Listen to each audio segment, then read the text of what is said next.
Nalubog na nga po mga idol ang Dallas Mavericks sa 0-2 matapos silang matalong muli sa kanilang second game laban sa Utah Jazz 107-102. Pero kahit man bagsak ang kanilang record, masaya para naman nga po nilang isinelebrate ang kanilang naging laro dahil dito ginanap ang debut game ni Klay Thompson na nakapagtala ng 10 points, 3 assists sa kanyang 3 out of 9 shooting sa field goal sa loob ng 18 minutes. Medyo hindi nga po maganda ang kanyang performance dahil meron nga itong -12 na efficiency ratings. Ngunit hindi rin naman nga dito masyadong nag-aalala ang kanilang koponan dahil sa tingin nga po nila meron pang ilalakas si Klay Thompson sa tulong ni Kyrie Irving na nakapagtala rin naman ng 12 points, 4 rebounds. Naging maganda rin naman nga po ang ginagawang set-up plays ni na Kyrie Irving at Klay Thompson, sadyang hindi lamang pumapasok ang kanilang mga tira. Pero once na makuha na nga po nila ang kanilang rhythm,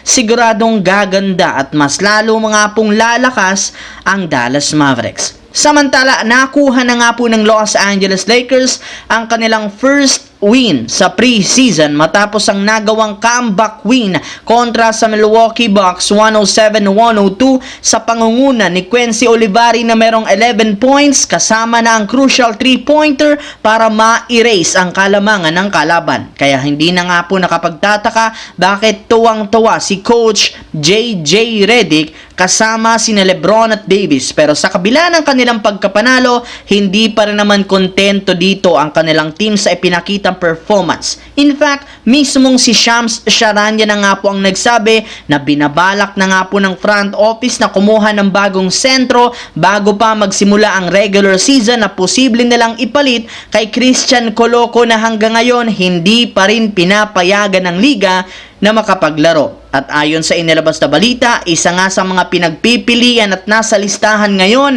ay si Dwight Howard na isa rin naman ganap na free agent ngayon. Pero bago pa man sila makakuha ng bagong sentro kagaya ni Howard, kailangan muna nga po nilang magbawas ng isang player sa kanilang hawak na 15-man lineup para magkaroon ng bakanting pwesto. At isa sa mga best case scenario na pwede nilang gawin ay ang pag-waive kay Max Lewis na hanggang ngayon hindi pa rin naman nag-i-improve ang laro simula nang sumali siya sa Lakers.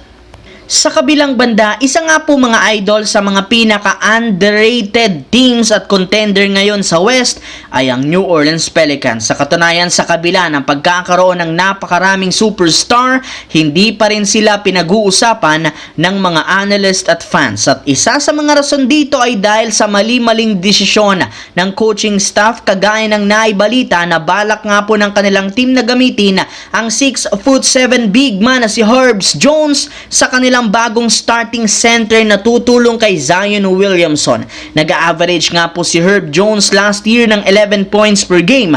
Isa rin naman nga itong kandidato sa pagiging defensive player of the year. Ngunit kung sakaling ituloy nila ang planong paggamit sa kanya ng starting center, magkakaroon sila dito ng napakalaking problema since liliit nga pong lalo ang kanilang lineup at mahihirapan mismo si Herb Jones na makipagsabayan sa ilang malalaking sentro.